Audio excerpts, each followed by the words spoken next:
everyone, today I'm going to be doing my back to school hair, makeup and outfit video, and this is really exciting guys because this is going to be the last video I will have of me with dip dye blonde hair, because next week, or Tuesday the 25th, why do I keep saying 26th, or the 25th of August, I am going to be dyeing my hair a red, and I'm not sure what shade of red yet, but I'm going to be making a dramatic hair change. I'm going to be changing my hair from dip dye blonde to red. Now that's quite a dramatic change because going from something that I haven't done a full head of colour before, so this, and I've only actually dyed the bottoms of my hair and just given a few highlights in my hair. So this is really going to be quite dramatic for me, and you're going to be seeing my new hair in my August favourites and back to school advice video, and I really hope you enjoy the video, and let's hop into the video now. I'm going to be showing you my hair, my makeup and my outfit. The first thing I'm going to be doing is my hair. So for my hair, I either go for straight hair or curly hair. So today I'm going to be showing you how I curl my hair, because sometimes curling can be very difficult, like the curls don't form properly and you just kind of go one curl and then the rest of it's straight.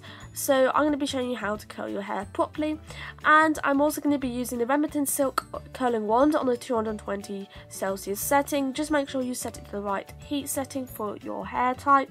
220 is for very thick hair like mine, and then you get 180, which is the lowest setting on the wand, and that's for very kind of thin hair.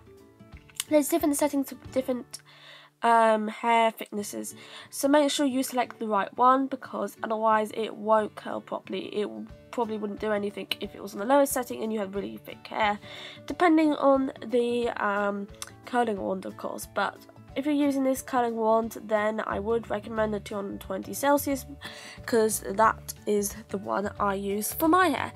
So what I do is I usually wrap around about a thin section of my hair, and I hold it there for 10 to 15 seconds depending on the thickness of the hair section.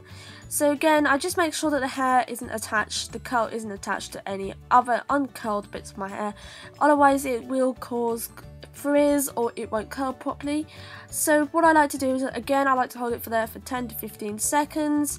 I usually count out loud, or so I know exactly when to stop and let it release, because I don't want to burn my hair. And then I just kind of slowly release it, and then again I will make sure it's not attached to any other uncurled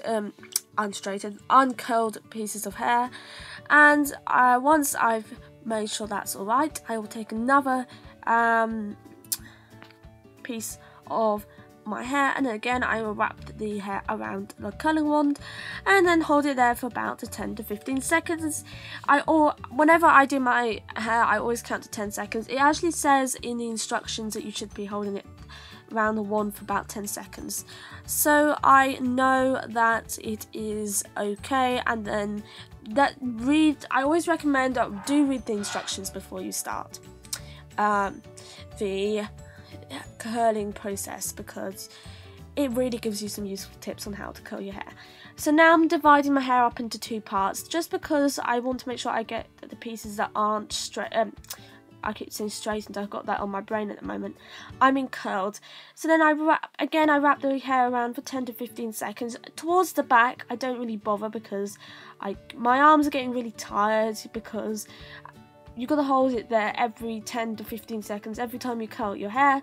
So doing both sides, because I'm only doing one side, your arms do really begin to ache, and that's why I recommend I make it look like I've curled the back of my head from the front. Obviously if you were standing behind me it wouldn't look curls, but I kind of find it very difficult to curl my back of my hair, so I just kind of do large chunks, and then I will usually go back with the curling wand again and just recurl those bits in small sections again after my arms are a little bit less achy. And that's probably what I usually do. And also I can be a little bit impatient and just want to get my hair done, so when it comes to the back I'm like, you know what, I'm just going to make out like I've curled my hair, or at least it's second day curls, and that's it. That's basically how I curl my hair. I say properly, but not really properly. If you want to curl your hair properly, you would just do the same thickness of sections or pieces of hair each time, but I usually begin to rush towards the back of my when I get to the back of my hair, so yeah. But then I'll go back in with a curling wand again and just kind of curl my hair again, just kind of defining any curls that just haven't bothered to curl at all, and that way my hair looks perfectly curled. And yeah, and then I like these kind of like ringlet curls because with beachy waves my hair, it won't stay, and it will only stay unless I kind of use loads of hairspray, sea salt spray, because otherwise it just kind of doesn't hold it. But when I have kind of ringlet curls, it will drop eventually, but not so much that it doesn't look curled anymore. So that is why I like them like that. Also because I think they're quite pretty. So then I'm moving on to just kind of going back to curling the front bits of my hair, just making sure that for any bits that just kind of haven't curled at all. So I just go back, redefining any curls and just, you know, curling my hair. And then I like to fluff out the curls just to kind of loosen a little bit, not too much, so that because sometimes if I kind of brush out my curls, they kind of go really frizzy. So then I'm moving on to my makeup. Now my makeup is very simple, very natural makeup. Also very brightening. So I always, whenever I'm doing a natural makeup look, I always want to go for something that's brightening, because I don't know, it's probably, but I like to do it when I have makeup, natural makeup on. So this is my school makeup. So Dust is the colour I'm going to be using all over my eyelids. Now this is a really brightening shade. It seems to last all day. Now I don't even use a primer, and sometimes when I use eyeshadows without primer, I get a lot of creasing and smudging. While with the Urban Decay palettes, eyeshadows, they don't do that, but sometimes some of the colours can, some of the eyeshadows can, so I always make sure to use a primer just to kind of prevent that. But with Dust, I haven't seen any of that. So that is pretty good, guys. And then I am using a Limit or Burnout. It's one of the two, I can't remember. It's probably the lightest brown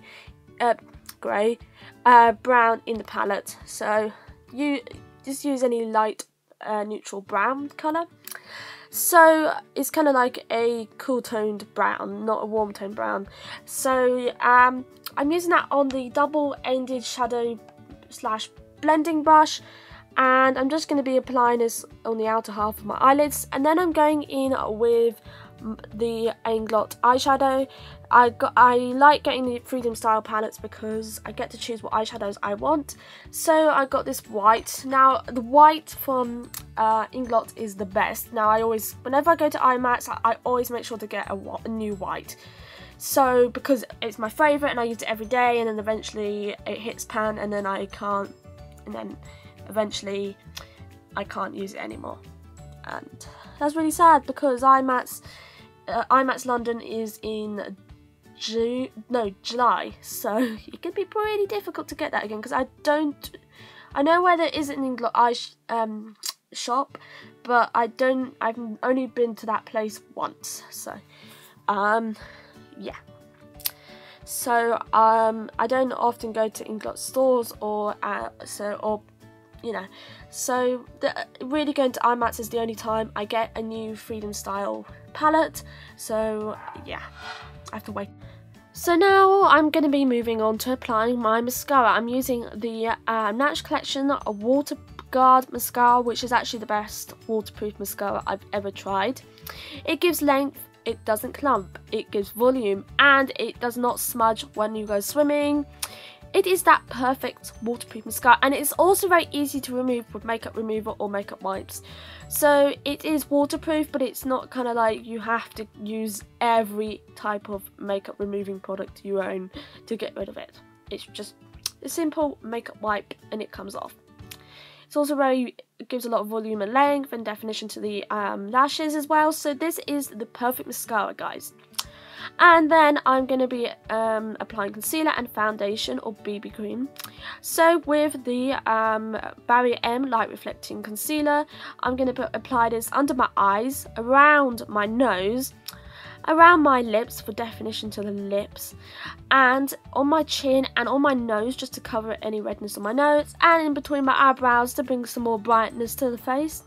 And then I'm moving on to using the Dream Fresh BB cream from Maybelline, which is actually the best BB cream I've ever tried.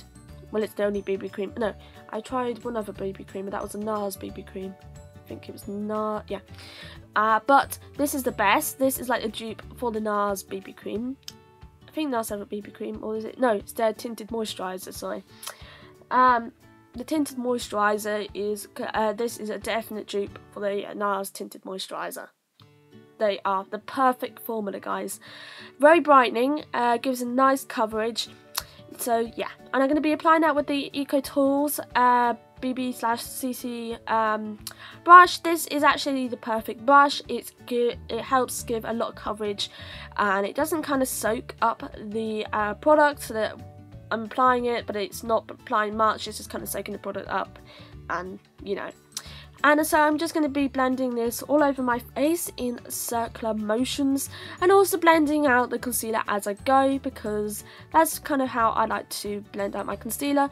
But under my eyes I like to use my fingers, because otherwise I sometimes accidentally with the brush blend the concealer into my lower lash line and it goes in my eyes, which is not a good idea. So I like to blend it out with my fingers, and so I'm just kind of blending my foundation and concealer out and applying some more to my nose now, because I like a little bit more coverage on my nose.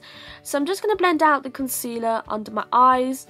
This is really brightening. As I said, I'm going for a very brightening makeup look, because that's probably one of the things I like when I'm wearing natural makeup.